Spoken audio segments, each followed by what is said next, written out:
Kemarin saya launching untuk mendirikan perguruan Islam Ramai Rahma, dan saya ingin di sana ada satu mata pelajaran tentang musik yang membedakan dengan pesantren lain. Yeah. Insya Allah bahwa sebagaimana Ustaz katakan tadi, dan saya sudah membuktikan ya, mengadakan observasi, bahwa ternyata the power of music can change character of human beings. Bahwa musik itu ternyata bisa merubah karakter manusia, dan itu sudah saya buktikan Ustaz dari Forza, Fans of Romance, Sonata, ceritanya macam-macam Ustaz. Dulu Bang Haji saya penjudi, begitu dengar lagu judi berhenti saya. Dulu saya begitu dengar saya berhenti, banyak yang berubah. Artinya begitu efektifnya musik kalau dikelola, diisi dengan baik, dan dakwah dalam musik itu ternyata nggak mudah Ustaz. Bukan artinya lirik religi dimasukkan ke dalam dendangan sebuah lagu. Tidak sekedar itu. Ada satu teknik-teknik yang pertama bahwa dari kitanya. Ya ayyuhalladzina amanu lima ya. Taquluna ma la taf'alun. Kabar maqtan la taqulu ma la taf'alun. Ini dulu pertama. Bahwa kita harus membuat lagu-lagu yang bisa kita lakukan. Baru nyampe itu kan dari hati sampai ke hati gitu. Nah, kemudian baru secara teknis bagaimana meramu musik dakwah itu. Nah, itulah kenapa saya ingin mendirikan perguruan Islam. Tentunya di samping kitab-kitab kuning dan sebagainya, saya ingin sekali musik ini ternyata bisa efektif untuk menjadikan suatu media dakwah dan untuk mengantisipasi bahwa kita semua manusia ini punya sense of arts, punya jiwa seni siapapun itu. Nah, kalau umat Islam absen dari musik, tidak terkelola dengan baik, maka relung hati mereka, sense of music akan diisi oleh musik-musik yang tidak Islami gitu sih. Kayak seperti itulah Ustaz kira-kira.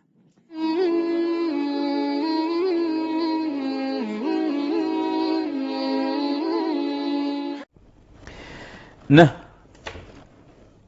di dalam kitab Tafsir Jalalain ditegaskan yang dimaksudkan wastafziz adalah wastakhif bi sautik ay bi du'aika bil ghina'i wal mazamir, dengan ajakanmu dengan nyanyian dan seruling, wa kullu da'in ilal ma'siyah, dan setiap ajakan kepada maksiat. Dan termasuk dari sekian ajakan kepada maksiat adalah musik. Ya, dan ini kita tidak ingkari. Karena kita tidak mendapatkan orang yang datang dari konser itu mendapatkan hidayah. Ya, bahkan se-Islami apapun, ya, sereligi apapun, lirik, musik dan nyanyian tidak akan bisa menjadi penambah, penguat iman dan takwa. Karena iman dan takwa itu hanya bisa dikuatkan, ditambah kualitasnya dengan mendengarkan Al-Quran dan Sunnah, mempraktekkan Al-Quran dan Sunnah di dalam kehidupannya, ya. Nah, dari sini kita jadi bisa membedakan. Ada orang yang mengatakan, saya setelah mendengarkan nyanyian ini, musik ini, atau qasidah ini, hati saya tersentuh. Hati saya sadar. Dia tidak bisa membedakan ketersentuhan untuk sadar. Hatinya terbuka, sehingga dia ingin mencari kebenaran. Dengan dia mendapatkan kebenaran yang disebutkan hidayah, dan itu tidak akan bisa didapat kecuali ihdinas siratal mustaqim, memahami siratal mustaqim yang tidak lain adalah Al-Quran dan Sunnah, dan jalannya sahabat serta tabi'in. Selanjutnya, dalil yang menunjukkan haramnya musik adalah firman Allah yang ada di dalam surat Al-Furqan ayat 72, yang tadi surat Al-Isra ayat 64, ya, wastafziz man istata'ta minhum bisautik, dan seterusnya. Nah, surat Al-Furqan ayat 72 Allah mengatakan walladzina la yashhaduna az-zur wa idza marru bil lagwi marru kirama. Yang dimaksudkan oleh para ulama ahli tafsir, di antaranya Imam Ibnu Katsir menukil dari Muhammad Al-Hanafiyah menegaskan yang dimaksudkan az-zur adalah al-ghina, nyanyian. Bahkan Imam Mujahid, sebagaimana yang dinukil oleh Imam Al-Qurtubi dalam tafsirnya, dan juga Imam At-Tabari dalam tafsirnya, beliau menegaskan bahwa walladzina la yashhaduna az-zur ay la yasma'una al-ghina, tidak mendengarkan musik. Ini kata Imam Mujahid, pakar ahli tafsir dari kalangan tabi'in. Dari sinilah kita bisa mendapati kesimpulan singkat bahwa dari ayat-ayat Al-Quran memberikan satu kesimpulan kepada kita bahwa musik dan nyanyian itu haram, dan nyanyian musik bukan menjadi satu bagian kehidupan apalagi agama yang menghiasi sahabat tabi'in dan para ulama imam sunnah. Adapun sunnah, hadis Rasulullah SAW yang menunjukkan haramnya musik, diantaranya adalah hadis Rasulullah yang dikeluarkan oleh Imam Al-Bukhari dengan status hadis mu'allaq. Meskipun begitu, Imam At-Tabrani dan juga Imam Al-Baihaqi mentausilkan, menjadikan hadis ini adalah mausul. Dengan demikian, bantahan Ibnu Hazm terhadap hadis ini, bahwa hadis ini ditolak karena munqati, merupakan satu pernyataan yang tidak perlu digubris, kata Imam Ibnu Salah. Laltifata ilaihi, enggak perlu digubris. Karena hadis ini sahih. Disahihkan oleh pakar-pakar. Di antaranya adalah Imam Ibnu Hajar Al-Asqalani, Syekhul Islam Ibnu Taimiyah, Ibnu Salah, dan juga Ibnu Hibban dan ulama-ulama yang lainnya, yang berbunyi la yakunanna fi ummati aqwamun, akan ada di tengah umatku ini sekelompok kaum yastahilluna al-hirra wal harir wal khamra wal ma'azib. Coba lihat bagaimana Rasulullah SAW mensejajarkan, menyandingkan akan terjadi di tengah umatku ini sekelompok kaum yang mengharamkan zina, sutra, khamr, musik. Zina sepakat haram. Sutra juga di antara para ulama tidak ada ikhtilaf. Khamr juga menurut pendapat ijma' ulama adalah haram. Nah, kalau sekarang zina sudah haram, sutra haram, kemudian khamr haram, masa sih sekarang nyeleneh musik tidak haram, sementara di sini ungkapannya jelas akan terjadi di tengah umatku ini sekelompok kaum yang menghalalkan, berarti aslinya haram.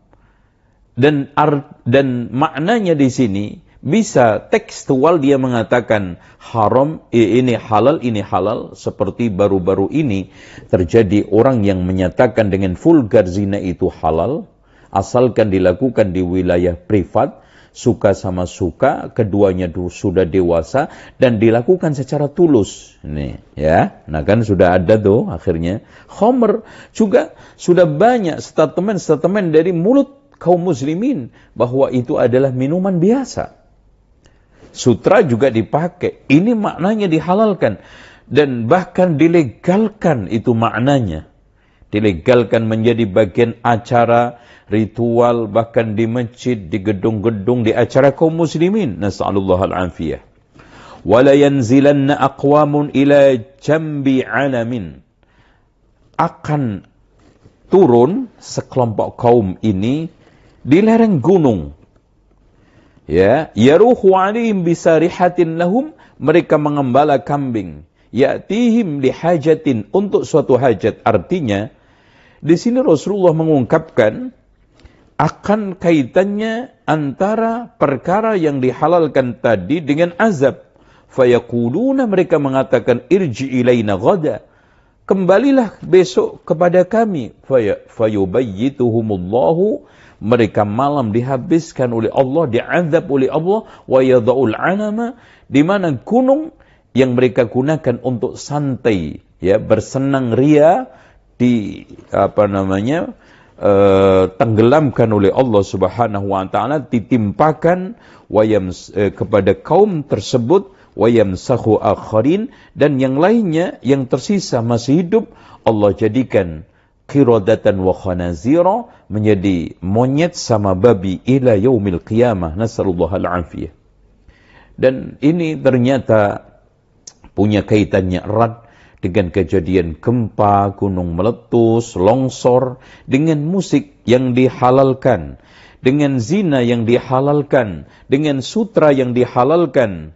Nas'alullah al-afiyah, ya, dengan khamr yang diharamkan. Dan lebih tegas lagi, Rasulullah sallallahu alaihi wasallam mengatakan di dalam hadis yang sahih, ya, yang disahihkan oleh Syekh Nasruddin Al-Albani, la yakunanna fi hadhihi al-ummah khasafun.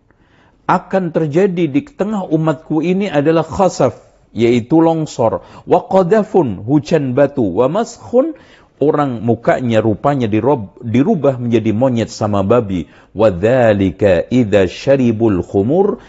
Kapan itu terjadi? Ketika mereka sudah meminum khamr. Wattakhadul qainat, menjadikan bidu wanita untuk dinikmati berjoget ria. Wa darabu bil ma'azif, menabuh musik. Dari situlah Rasulullah sallallahu alaihi wasallam lebih tegas lagi di dalam hadisnya yang dikeluarkan oleh Imam Ahmad, disahihkan oleh Syekh Nasruddin Al-Albani, la yashrabanna nasun min ummatil khamrah, akan meminum sekelompok manusia dari umatku ini khamr, yusammunaha bighairi ismiha, diberi nama bukan namanya, alias bukan nama khamr lagi. Ada yang memberi nama drum, ada yang memberi nama kontol biru, ada yang memberikan nama topi miring, ada yang memberikan nama ketan hitam, macam-macam. Dalam rangka untuk supaya biasa didengar, enak diminum, dan tidak ada perasaan risih untuk menikmatinya.